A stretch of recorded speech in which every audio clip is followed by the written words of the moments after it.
kalau untuk menghadapi hisab Allah. Rasulullah mengatakan dalam sebuah hadisnya, wa inna talibal ilm wal mar'ata ta'i'ata li zawjiha wal barra li walidayhi yadkhulunal jannata bighairi hisab.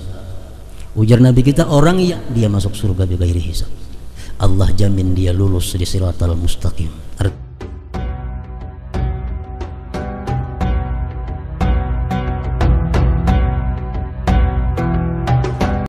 Ar-Rasyid ialah Tuhan yang teratur, tersusun rapi segala rancangan-rancangannya atas jalan yang benar. Dari ketiadaan isyarat orang yang mengisyarat dan ketiadaan petunjuk daripada orang yang memberi petunjuk.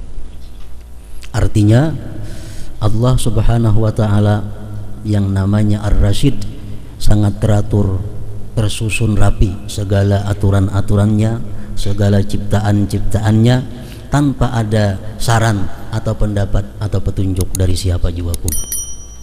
Secara ringkas, Ar-Rasyid itu disebut adalah yang maha cerdik pandai. Allah Subhanahu wa ta'ala bernama Ar-Rasyid, artinya yang maha cerdik, maha pandai. Para muhibbin rahimakumullah, Ar-Rasyid yang maha cerdik, maha pandai ialah Tuhan yang tidak ada yang diperbuatnya itu sia-sia.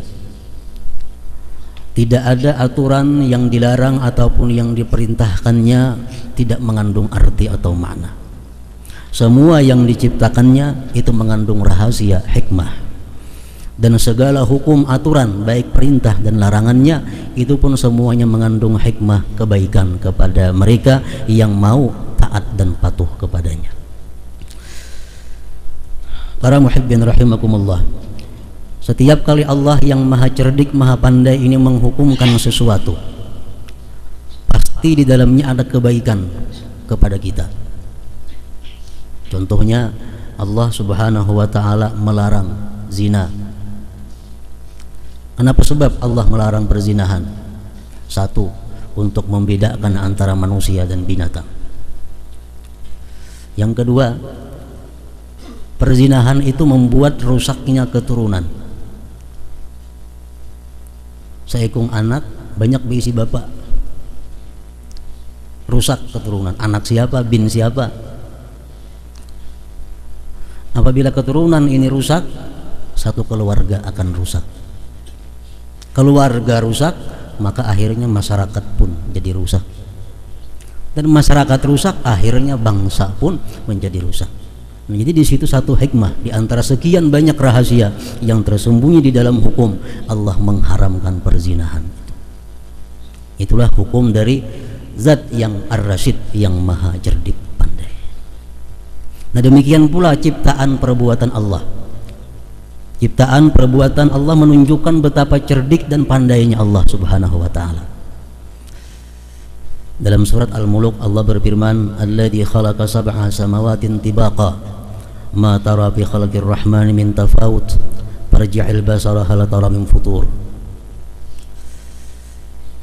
Dialah Tuhan yang menciptakan 7 lapis langit.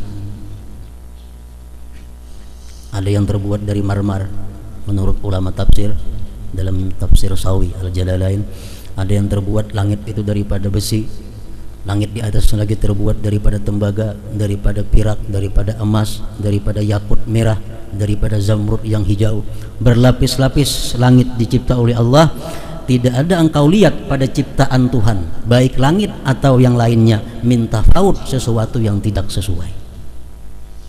Semua yang diciptakan Allah itu adalah tepat. Farji'il basara, tengoklah kembali lagi sekali, artinya lihati langit itu, hal tara min futur, adakah engkau lihat rangat atau bangkang apalagi pecah. Ini ciptaan daripada Allah Ar-Rasyid yang maha pandai. Setiap kali kita melihat orang-orang yang pandai, melihat orang-orang yang cerdik, maka kita ingat betapa cerdiknya orang yang menciptakan si cerdik pandai itu. Kecerdikan Allah, kepandaian Allah semakin hari semakin tampak. Kita melihat dan menyaksikan bagaimana manusia sekarang ini begitu pandainya membuat sesuatu, begitu pintarnya membuat sesuatu. Itu menunjukkan adalah maha cerdik pandainya Allah Subhanahu wa taala. Nah, para muhibbin rahimakumullah, itulah sebagian daripada makna yang terkandung daripada ar-rasyid tadi.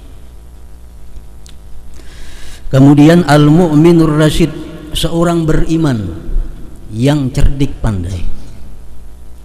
Orang yang beriman kepada Allah, orang yang beriman yang cerdik pandai adalah huwallazi yatafakkarul aqibah wa yatazawwadu lima ba'dal maut wa yahtammu husnal a'mal wa qabuliha wa yahtammu bi husnil a'mal wa qabuliha.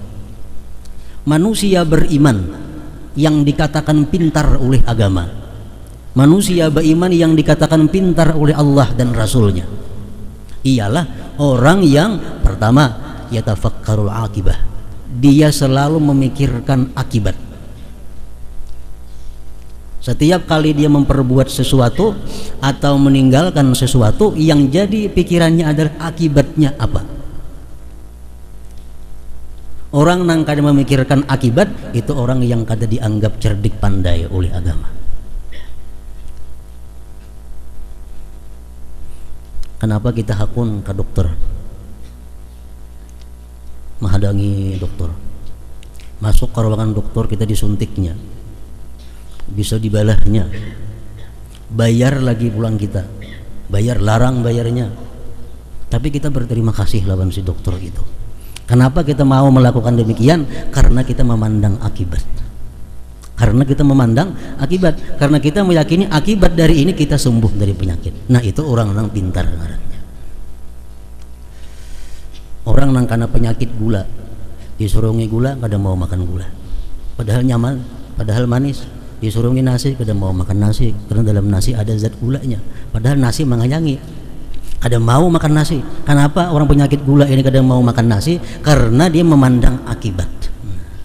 Walaupun ini nyaman, menku makan kayaknya akibatnya aku taluyuk di rumah. Walaupun ini manis, menku makan aku akhirnya lumpuh. Nah, orang yang cerdik dalam agama, dalam pandangan agama seperti demikian. Dia berbuat sesuatu, baik meninggalkannya sesuatu, memandang akibatnya.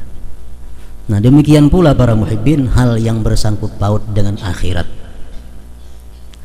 Kalau kita melakukan yang diharamkan Allah, walaupun ini manis, walaupun ini lezat, walaupun ini menguntungkan, tapi akibatnya neraka, nah orang beriman tentu menjauhi yang demikian. Walaupun ini sulit, walaupun ini sakit, tapi akibatnya surga, orang beriman pasti melakukan demikian. Nah, itulah al-mu'minur rasyid. Pertama, orang yang memikirkan akibat. Kenapa kita hakun puasa? Sehari, sepanjang hari kada makan, kada minum. Tentu kita memikirkan akibat. Karena akibat dari puasa ini kita akan mendapat keridhaan Allah Subhanahu wa taala. Nah, seperti itulah segala perbuatan orang yang beriman yang cerdik pandai itu, dia selalu memikirkan akibatnya. Mun kutukar ini, barang ini kutukar, duitnya kada ada. Kutukar bahutang, orang hakun mau hutangi. Akibatnya apa? Mikir akan bayarnya. Mah baik kada usah. Ini orang pintar ngarannya. Al-mu'minur rasyid. Wa yatazawwadu lima ba'dal maut, dan dia berbekal bagi sesuatu yang sesudah mati.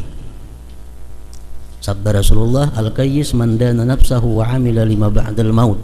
Orang yang cerdik pandai itu adalah termasuk orang yang mempersiapkan, orang yang mempunyai bekal untuk sesudah kematian. Dalam kubur, apa sangunya, dibangkit dari kubur sampai kena ke padang mahsyar, napa bekalnya, melewati siratal mustaqim supaya jangan gugur, apa sangunya. Nah, orang mukmin ar-rasyid yang cerdik, dia berbekal untuk itu, bersanggup. Para muhibbin rahimakumullah, sebenarnya kalau kita melakukan apa yang diwajibkan oleh Allah, sembahyang nang wajibnya kita gawi, puasa nang wajibnya, zakat nang hajinya, haji umrah nang hajinya, nang sunatnya kada, sudah cukup untuk sanggup di akhirat kalau semuaan itu diterima oleh Allah Subhanahu wa taala. Rasulullah mengatakan demikian kepada seorang Badawi yang datang kepada beliau. Ujar Badawi, aku sembahyang nang fardunya aja, puasa nang fardunya aja, zakat nang fardunya aja, haji umrah nang fardunya aja, nang sunat kada. Ujar Nabi, ini untung jika dia benar. Nah, artinya apa? Sangu atau bekal akhirat ini sebenarnya cukup yang fardu kita lakukan kalau itu diterima oleh Allah Subhanahu wa taala. Nah, berhubung kita kadada keyakinan dan kadada pengetahuan apakah ibadah fardu ini diterima atau kada oleh Allah, maka diperlukan memperbanyak ibadah-ibadah lain. Itu bekal kita sesudah mati. Dikubur, berapa lawas dalam kubur kita? Berapa lamanya dalam kubur? Tergantung rami kadanya di kubur. Orang nang merasa nikmat dalam kubur menunggu hari kiamat seperti orang nang guring, nang kada puas guring digarak. Orang yang dalam kubur selalu mendapat siksa, mungkin dia merasa berabad-abad lamanya di dalam kubur. Nah, kita kalau cerdik, pandai, kita mesti memikirkan tazawud, memikirkan apa bekal di dalam kubur itu. Rasulullah sallallahu alaihi wasallam mengatakan, "Idza mata ibnu Adam inqata'a 'amaluhu illa min thalas, shadaqatin jariyah aw ilmin yuntafa'u bih aw waladin salih yad'u lah." Jar Nabi, kalau kita sudah mati, kita dalam kubur, kita kada kau beramal lagi, kita kada kau sembahyang lagi dalam kubur, kada kau berzikir lagi, semuaan sudah putus amal kita, kecuali 3 yang masih kada putus, masih mengalir. Sewaktu hidup kita ada punya sedekah jariyah, nang kita dalam kubur sedekah kita masih dimanfaatkan oleh kaum muslimin, selalu mengalir. Dalam dunia sempat kita nukar 10 biji keramik untuk masjid, disambayang orang tiap hari sampai mengalir kepada kubur. Nah, ini bekal dalam kubur. Atau kita ada punya ilmu yang kita ajarkan kemudian diamalkan oleh orang, mengalir pahalanya kepada kita. Atau kita ada punya anak yang saleh yang selalu mendoakan kepada kita di dalam kubur. Hanya 3 itu bekal untuk masa penantian di dalam kubur. Nah, tazawud 5 ba'dal. Kalau kita cerdik, kita pandai sebagai orang beriman, kita sudah mempersiapkan itu, sudah siap. Sedekah jariyah selalu kita gawi, ilmu selalu kita sebarkan, anak kita didik agar menjadi orang yang saleh, yang mendoakan kepada kita sagan dalam kubur nanti. Itu untuk di dalam kubur.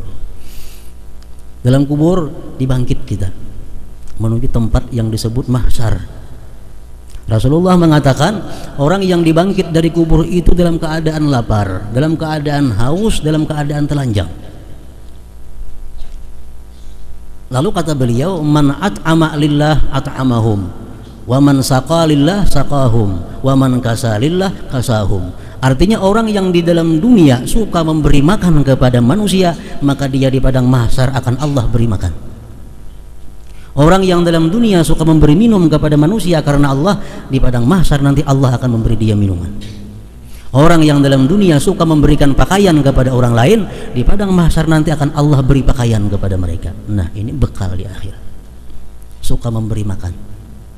Seapa banyaknya kita memberi makan orang, sekadar kemampuan kita.